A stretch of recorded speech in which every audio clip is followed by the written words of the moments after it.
So this is section 6.4, and this is going to deal with special factoring techniques, specifically those of binomials. So if you look at the factoring flowchart that is on my website that I hope you've printed out by now just to have as a quick reference guide as you're doing homework and quizzes and stuff, you'll notice are there two terms, a binomial, and there's these four special cases: the sum of two squares, difference of two squares, difference of two cubes, and sum of two cubes.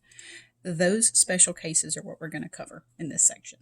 So we covered GCF in 6.1 and factoring by grouping in 6.1.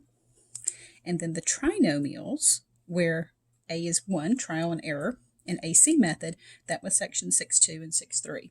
So this is going to be section 6.4 today. So, all right, well, let's start off by looking at this binomial. Remember, binomial means two terms, so by two. If we were to factor this, even though it's a binomial, we could write it in this, ax squared plus bx plus c form as a trinomial. That's a trinomial where a, the leading coefficient, is 1. So if that's the case, trinomial, a is 1, we can use trial and error. So three terms, a equals 1, we can use trial and error. So if we do that, these two numbers need to be two numbers who multiply to be negative 25 and add up to be 0. Remember, multiply, add. So two numbers that multiply to be negative 25 and add up to be 0 would be negative 5 and positive 5. You multiply those, you get negative 25. You add those, you get 0. So this factors into a minus 5 and a plus 5. Okay. Now, it turns out that there's a shortcut to factor binomials of this form of a squared minus b squared. And that's what this binomial is, because it's x squared minus 5 squared. This is what's called the difference. Remember, difference means subtraction. The difference of two squares. See, there's a square, there's a square. There's two of them. So this is the difference of two squares. So my formula that is also on the formula sheet for the difference of two squares is a plus b, a minus b. Now you'll see that I wrote it backwards here. I wrote a minus b, a plus b, same thing. All right, so remember, difference is minus. Now, the way that I color-coded this was just to try to help you guys see that this first thing squared is going to break apart. The second thing squared is going to break apart. And the first thing is going to stay first in the parentheses. The second is going to be second in the parentheses. So the order is important in that aspect.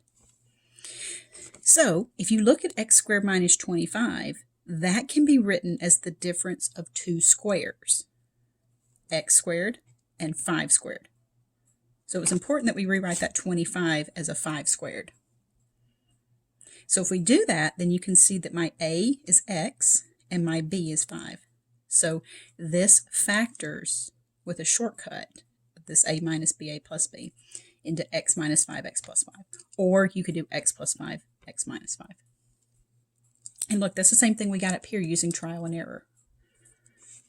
So this is what's called the difference of two squares.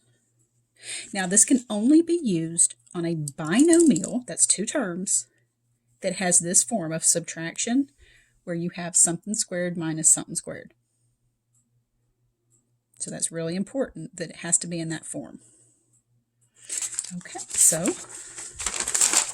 let's just look at a bunch of examples here. And again, I tried to color code it to match up with what I was doing on the last page. So x squared minus 16, it is a difference because it's subtraction. And I need to rewrite it as two squares. I got one squared. See, there's one squared right there. There it is. See it squared? I need to rewrite this 16 as something squared. Okay, well, I can do that by rewriting it as x squared minus 4 squared. That means for my formula that this is my a, The blue stuff is my A. The red stuff is my B. Okay. So over here, A minus B, A plus B. Or sorry, A plus B, A minus B. So that factors into A minus B, A plus B. Where that's my A, that's my B. And, I've said this, but I figured it was worth writing. That is the same as if you put the plus first and then the minus. That's the same thing.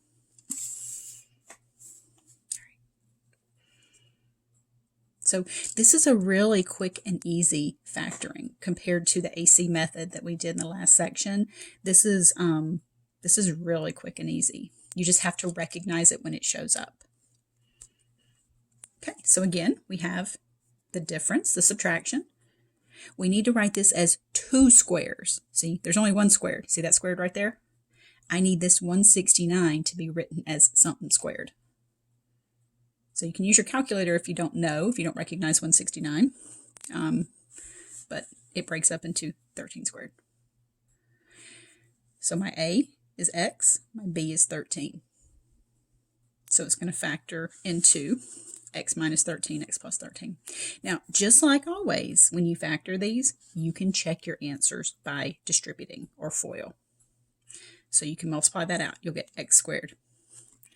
This times this will give you 13x.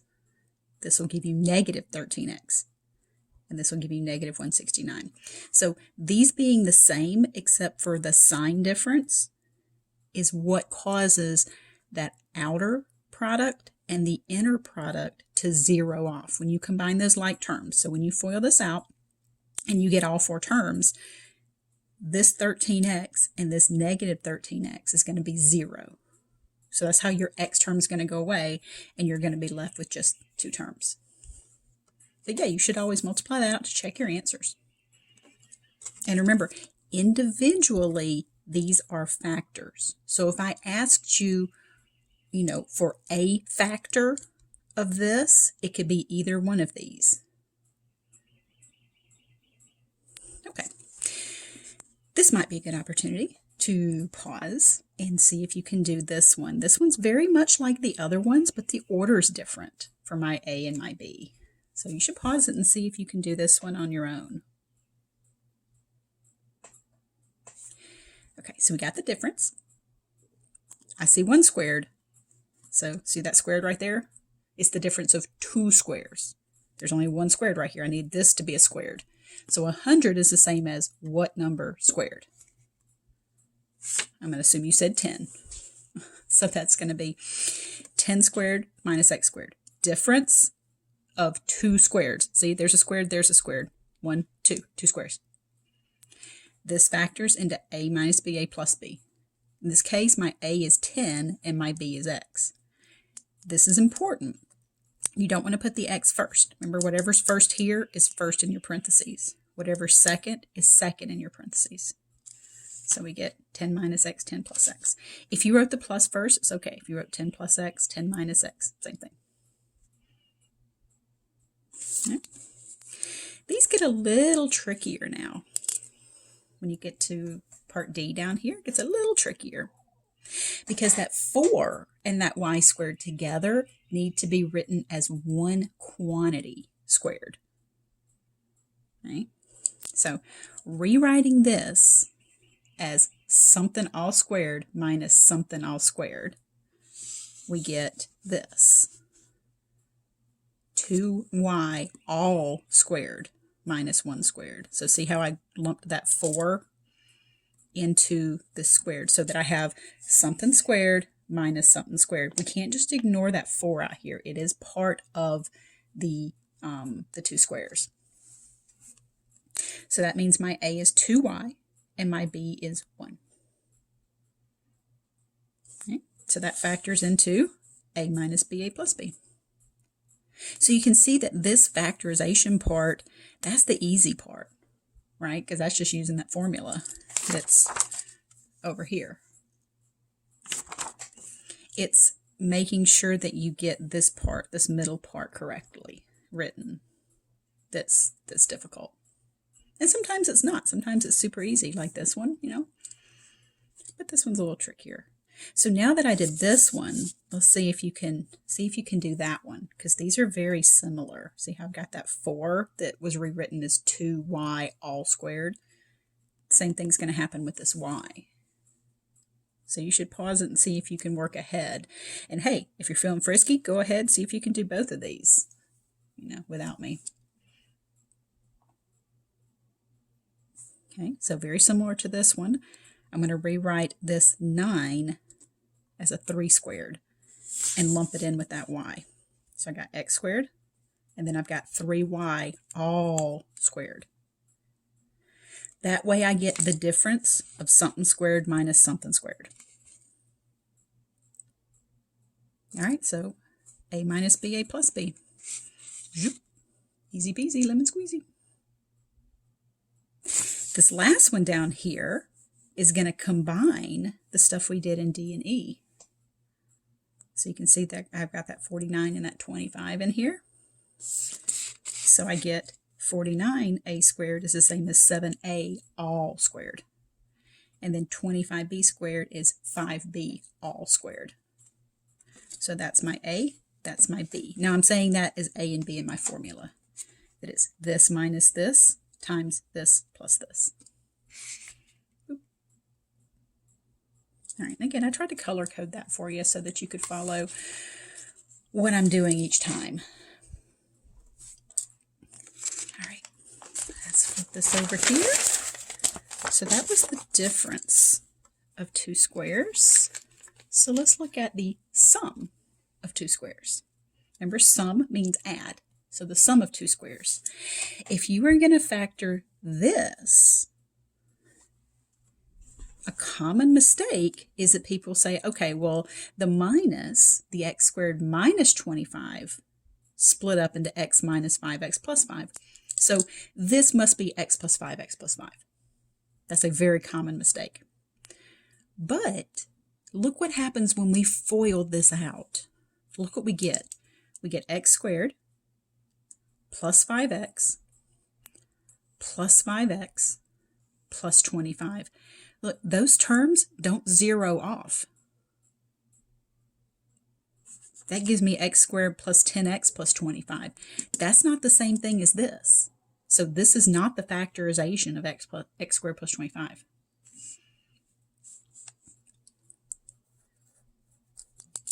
So then you think, okay, well, if those didn't zero off, then maybe I just need to have both minuses. That's not going to work either, because then you're going to get a minus 10x here. And if one's minus and one's plus, then you'll get 0, but this will be a negative because you'll have a negative times a positive. So what are we going to do? Well, let's try the same thing I did with the first time I did the difference. I said, you know what, we can rewrite this as a trinomial and do some trial and error. All right, so I'm going to split that up. And right here, I need 2 numbers that multiply to be positive 25 and add up to be 0.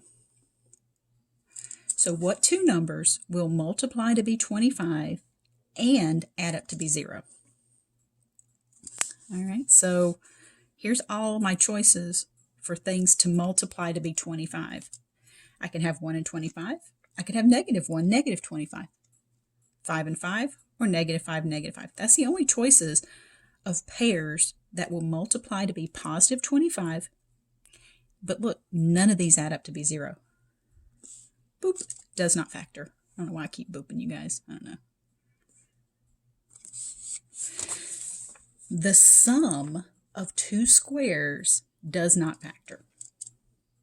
Well, it does not factor over the real numbers. What we get to see later in, I can't remember if it's Math 95 or College Algebra. It does factor. It has solutions that are imaginary. But luckily we don't have to deal with that in this course. So, all right, so we come over here. Look, sum of 2 squares. Remember, sum means add. So are there 2 terms? Yeah. Is it the sum of 2 squares? Yes. All right, you're done. It does not factor. If it's the difference, that's subtraction, of 2 squares, then it factors. So these are the 2 that we've looked at so far in this section. Okay.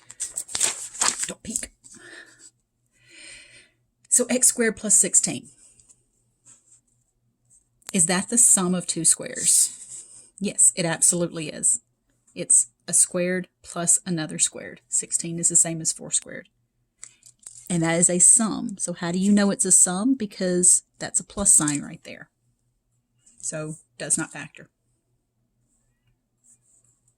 See that plus right there? That's a sum of two squares, right? 5 squared plus y squared.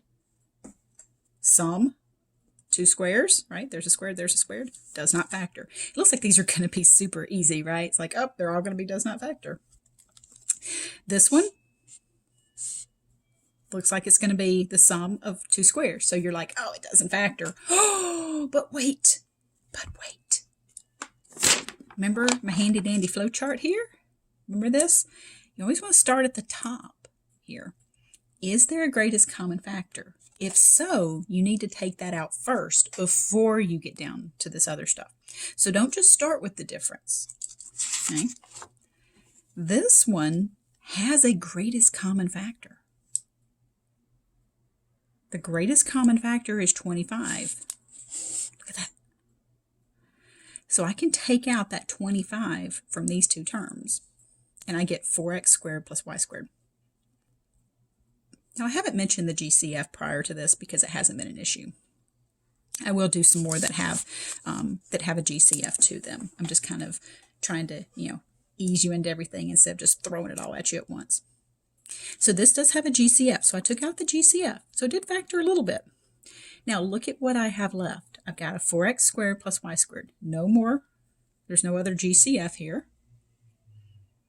This is the sum of two squares. That's 2x quantity squared plus y squared. This does not factor further. It's the sum of two squares.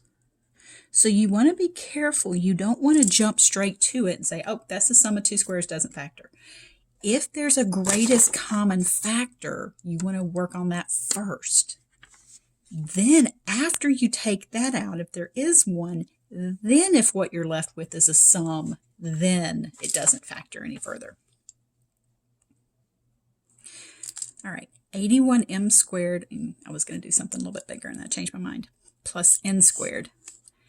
That's the same thing as 9m quantity squared plus n squared. There's no GCF. Well, the GCF's 1. I shouldn't say there's not one. There's always one. This one, the only GCF is 1. So this is just the sum of two squares without any GCF to take out. Does not factor. Okay. So let's look at this one. 2y squared plus 50. Before you jump straight to, oh, it's a sum of a couple of squares. No. Is there a greatest common factor? You always want to start up here at the top. So is there a GCF? Yes. What's something that's going to go into 2 and 50? 2. So I can take out 2 from this, and I get y squared plus 25 left over.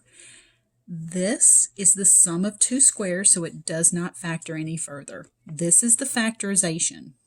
Okay? It factored just a little bit, but it does not factor any further. So be careful. Don't just see the sum and say, oh, doesn't factor. No. If there's a GCF, it can be taken out. But if what you're left with after that is the sum of two squares, it's not going to factor any further. Okay? So let's look at this one. Does this one factor or no? Well, this one's going to be the difference of two squares. Is there a GCF? Is there a greatest common factor here other than 1? Let's see. 4 is not going to go into 81, so that's going to be a no. So we can rewrite this as 9m quantity squared minus 2n quantity squared. That one factors into a minus ba plus b. The key here is that this one being a plus, this one being a minus. The difference does factor. The sum does not. Okay, So that's probably a good stopping point for us for that one. Then I'll move on to the sum and difference of the cubes in the next video. I know you can't wait.